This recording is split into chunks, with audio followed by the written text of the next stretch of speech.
Aquí tenim el bloc. Aquesta per nosaltres és una part molt important que li hem de donar al nostre pa. En general, a tots els pans, però en el cas del pa de pagès és el que fa el repòs en bloc més llarg. Aquí estem parlant d'un repòs en bloc d'unes 2 hores. Llavors, un cop la massa ha estat amb aquesta cubeta durant 2 hores a temperatura ambient, és quan procedim a fer el que és la divisió de les peses.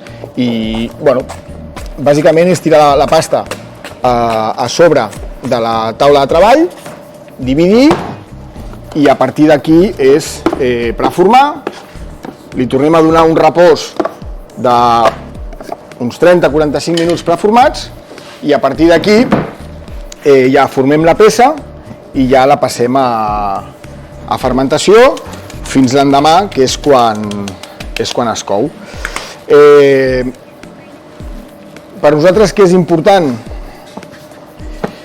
Primer, quan estem dividint les peces, intentar fer talls el més nets possible, que no hi hagi moltes parts. Nosaltres pesem el nostre pa a 1.100 grams en pasta, perquè sabem que després hi haurà una part que s'evaporarà dintre de la cocció, es perdrà.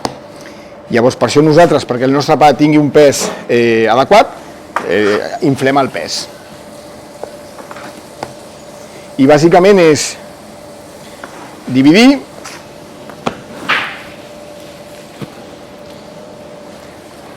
reposar, mentre acabem de tallar tot el bloc, i preformar.